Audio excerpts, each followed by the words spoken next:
This is a week with some high highs and some low lows. It is 2021, and so we thought we would kick it off with a return to the Rant Wheel. This week on the Rant Wheel, we have Ben Affleck's Duncan pickup. We have Alec Baldwin. We have Kim and Kanye. We have Josh Hawley's raised fist. We have Jon Ossoff, Starbucks breakfast options, the film Tenet, and the fact that no one invited me to Puerto Vallarta.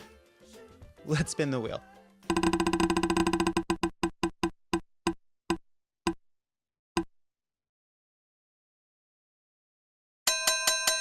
It has landed on Ben Affleck picking up his Dunkin' Donuts and everybody making fun of him for that picture. I want to make a couple of points. One, he looks good in that picture. He looks fit. He looks like he just finished a workout and he's going to have some Dunkin' Donuts. Two, I think there's a small box of munchkins there. I think that's exciting. I think it's exciting that Ben Affleck is treating himself to a small box of munchkins because I think he earned it. Three, what's he supposed to do? How are you supposed to look when you open your door and pick up some Dunkin' Donuts that was dropped off? How are you supposed to look? What, are you supposed to put a big smile on your face? We're all stuck in our houses, all right? He got some delivery. He's probably pretty excited about it. It looked pretty good. Leave the man alone, all right? Now, do I think he needed to give the finger to everybody the next day? No. I think he gave up the high ground, Ben. I think he gave up the high ground. But I just think in this time of challenge and isolation, give people a break.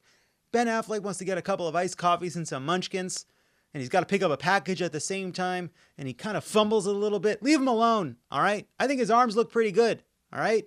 You know, one time, I'll just say it. Someone snapped a photo of Jon Favreau and me walking pundit. Now, this is, I think I can say this because it wasn't a picture of me. In fact, the caption specifically said, photo of Jon Favreau with me. But it's a truly awful photo of me. It looks like a handsome person and his lawyer who is angry. That's what it looked like. And it made me very sad. And let's spin the wheel again.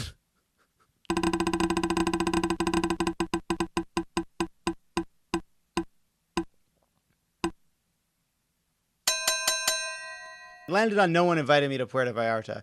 And the thing is, nobody invited me to Puerto Vallarta. And these disgusting, narcissistic, solipsistic circuit parties where a bunch of gay people, including some medical professionals who should know better, including medical professionals who got the vaccine and then went to parties, big super spreader events in Mexico, should be ashamed of themselves. But here's the thing, all right?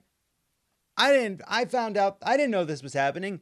I want one of two things, all right, in the future, all right? I either want to be invited, all right, to the super spreader parties, or I want it to be flagged for me as a gay person to call them out on Twitter. Either think of me as someone who'll have fun at a party or think of me as a narc. I found out about this through the grapevine. I didn't even know what was going on, and that made me sad. Let's spin it again.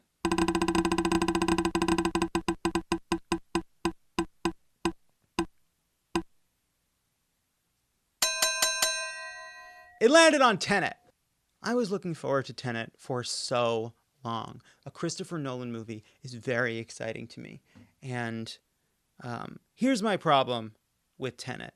It doesn't make any sense. It doesn't make any sense at all. On top of that, the thing that really bothered me the most about Tenet is, all right, it's a movie where some objects are inverted and go backwards through time. I thought there'd be like more cool shit that happened. You know, some more backwards fighting, some bullets going back into guns, some cool shit happening. All of a sudden, there's a big fight scene at the end. You can't see what's going on. I want to go backwards to the time when they were thinking about what Christopher Nolan should do next. And he was finishing his script for the film Tenet. And somebody could tell him, hey, you're really good, but you need notes like everybody else. You're not above notes, Christopher. You're a genius. You're a great director. You're one of the great action directors of all time. You need notes, all right? Listen to people when they offer some constructive feedback. That's all.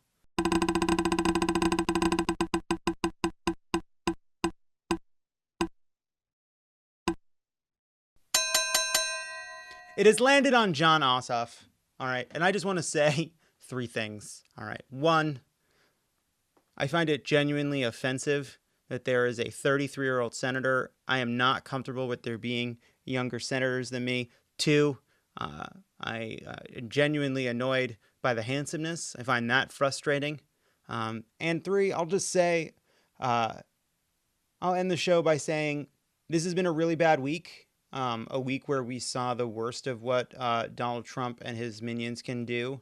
The culmination not just of 4 years of erosion of basic decency, but decades in which right-wing media, right-wing radio hosts, right-wing politicians have fanned the flames of this kind of hate again and again and again. And whether it was Hilaria Baldwin or the coup, what was on my mind over the past couple of days is this quote that I've shared on Twitter before, which I think a lot of people have been taking from my tweets, to be honest, and putting it in articles. I'm just saying. Consider the source. But it's the Kurt Vonnegut quote, which is, "You are what you pretend to be, so we must be very careful about what we pretend to be." And watching all of these politicians appease and encourage and incite this violence, all of that was performance, but what we saw wasn't a performance. It was incredibly dangerous. It was incredibly destructive. And my hope after this week is the combination of the violence that we saw, which was no performance, it was real, and the fact that Donald Trump cost them the Senate means that together what we have is like an undeniable truth that something has to change. And so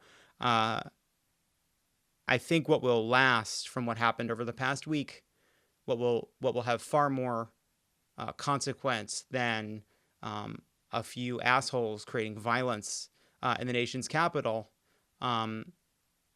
is the fact that we began 4 years ago with Republicans in charge of the presidency, of the House, and of the Senate.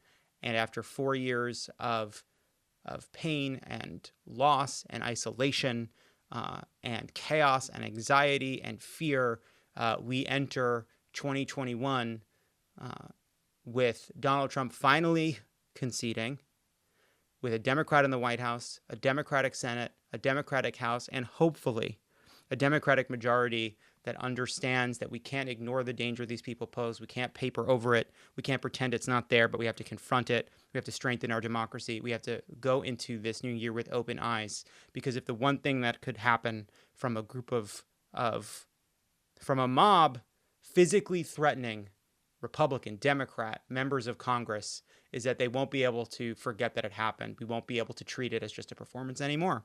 And that to me is a reason ultimately to be hopeful after a week that felt like 2020 at the beginning of a new year that hopefully will not.